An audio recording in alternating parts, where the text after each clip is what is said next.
ಕೂಡ ಅವರೇ ಹೋಗಿ ಅವ್ರು ಪತ್ತೆ ಮಾಡೋದು, ದಾಖಲೆ ವೆರಿಫೈ ಮಾಡೋದು, ಅವ್ರನ್ನು ಕೂಡ ಅರೆಸ್ಟ್ ಮಾಡಿದ್ದಾರೆ ಪೊಲೀಸರು. ಮತ್ತೆ ಬೆಂಗಳೂರಿನಲ್ಲಿ ಕೂಡ ಈ ತರದ ಡೆವಲಪ್ಮೆಂಟ್ಸ್ ಆಗ್ತಾ ಇದೆ. ಕಾನೂನನ್ನ ಕೈಗೆ ತಗೊಳ್ಳೋದಕ್ಕೆ ಅವಕಾಶ ಇಲ್ಲ.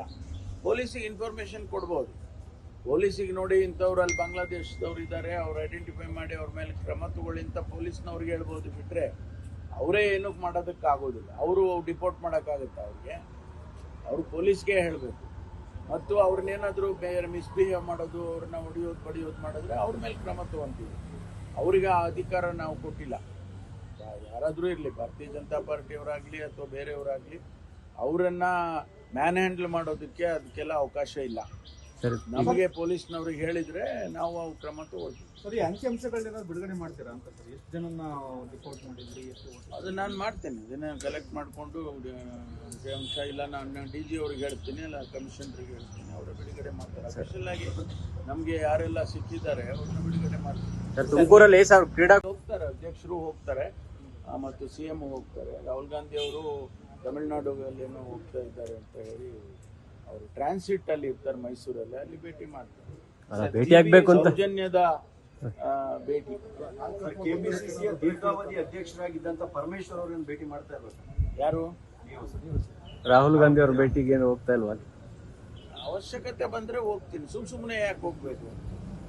ಅವಶ್ಯಕತೆ ಬಂದಾಗ ಹೋಗ್ತೀನಿ, ಭೇಟಿ ಮಾಡ್ತೀನಿ. ರಾಹುಲ್ ಗಾಂಧಿ ಅವ್ರನ್ನ ಭೇಟಿ ಮಾಡೋಕ್ಕಾಗಲಿ, ಸೋನಿಯಾ ಗಾಂಧಿ ಅವ್ರನ್ನ ಭೇಟಿ ಮಾಡೋಕ್ಕಾಗಲಿ, ಪ್ರಿಯಾಂಕಾ ಗಾಂಧಿ ಅವ್ರನ್ನ ಅಥವಾ ಮಲ್ಲಿಕಾರ್ಜುನ್ ಖರ್ಗೆ ಅವ್ರನ್ನ ಭೇಟಿ ಮಾಡೋಕ್ಕಾಗಲಿ ನಮ್ಗೆ ಏನು ತೊಂದರೆ ಇಲ್ಲ. ಯಾವಾಗ ಬೇಕಾದ್ರೂ ಭೇಟಿ ಮಾಡ್ತೀನಿ. ಗೊಂದಲ ಇತ್ತು, ಈಗ ತಣ್ಣಗಾಗಿದೆ ಅಂತ ಹೇಳಿ ಸರ್. ಈಗ ಯಾಕಂದ್ರೆ ಗೊಂದಲ ಇತ್ತು, ಈಗ ತಣ್ಣಗಾಗಿದೆ ಅಂತ ಹೇಳಿ. ಯಾಕಂದ್ರೆ ಡೆಲ್ಲಿಗೆಲ್ಲ ಹೋಗಿದ್ರೆ ನಿಮ್ ಶಾಸಕರೇ CM ಆಗ್ಬೇಕು ಅಂತ ಕೇಳಿದ್ದಾರೆ, ನೀವು ಗೊಂದಲ ಇಲ್ಲ ಅಂತೀರಿ. ಕೇಳೋದಕ್ಕೂ ಅದನ್ನ ಗೊಂದಲ ಅಂತಾರ? ಗೊಂದಲನ ಡಿಫೈನ್ ಮಾಡ್ಬೇಕು. ಗೊಂದಲ ಅಂದ್ರೆ ಏನು ಅಂತ ಆ ರೀತಿ ಏನಿಲ್ಲ. ಭೇಟಿ ಮಾಡ್ತಾರೆ ಸರ್. ನಿನ್ನೆ CBI ಚುನಾವಣೆ ನಡೆಸಬೇಕು ಅಂತ ಸುಪ್ರೀಂ ಕೋರ್ಟ್ ಆರ್ಡರ್ ಮಾಡಿದೆ.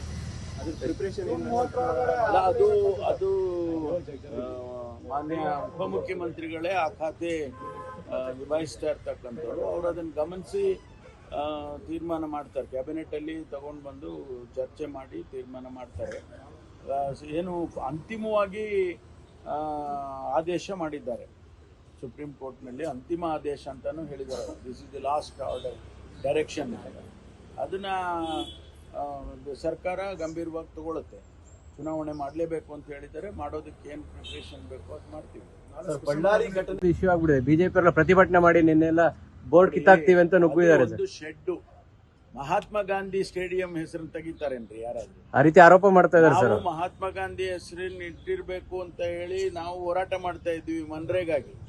ಮಹಾತ್ಮ ಗಾಂಧಿ ಸ್ಟೇಡಿಯಂ ತೆಗಿತಾ ಇದ್ದಾರೆ ಅಂತ ಯಾರಾದ್ರೂ ಹೇಳಿದ್ರೆ ಅದು ಹುಚ್ಚರು ಹೇಳ್ಬೇಕಷ್ಟೇ. ಅದು ಅಲ್ಲಿ ಒಂದು ಹೊರಗಡೆ ಒಂದು ಶೆಡ್ ಇದೆ, ಅದನ್ನ ಕಾಂಪ್ಲೆಕ್ಸ್ ತರ ಮಾಡಿದ್ದಾರೆ, ಇಂಡೋರ್ ಕಾಂಪ್ಲೆಕ್ಸ್.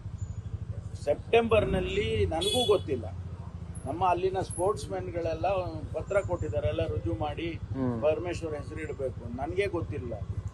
ಈಗ ಮೊನ್ನೆ ಹೇಳಿದಾಗ ಆಯ್ತಪ್ಪ ಅವ್ರನ್ನ ಕೇಳ್ಕೊಳ್ಳಿ, ನನಗೇನು ಅದಕ್ಕೆ ಸಂಬಂಧ ಇಲ್ಲ ಅಂತ ಹೇಳಿದೆ.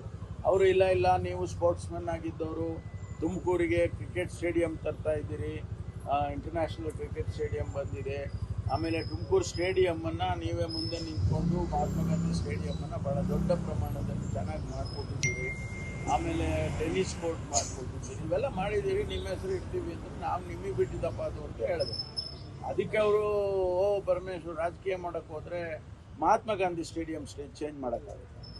ಇದೆಲ್ಲ ತಪ್ಪು ಕಲ್ಪನೆ. ಅಪಪ್ರಚಾರ ಮಾಡಿ ಅಲ್ಲ ರೀ, ನಾನು ಮಾಡಿರೋ ಕಾಂಟ್ರಿಬ್ಯೂಷನ್ಗೆ ಆ ಸ್ಟೇಟಿಗೆ ಒಂದು ಹೆಸರು ಇಡ್ತಾರೆ ಅಂದರೆ ಇವರಿಗೆ ಹೊಟ್ಟೆ ಉರಿ ಅಂದರೆ ನಾನೇನಪ್ಪ ಮಾಡಿ.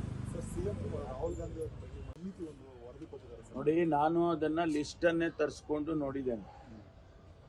ಎಲ್ಲಿ ಎಷ್ಟು ಜನ ಅಲ್ಲಿದ್ರು ಅವ್ರ ಅನ್ನೋದ್ರ ಬಗ್ಗೆ ಲಿಸ್ಟ್ಗಳನ್ನೇ ತರಿಸಿ ನೋಡಿದ್ದೇನೆ.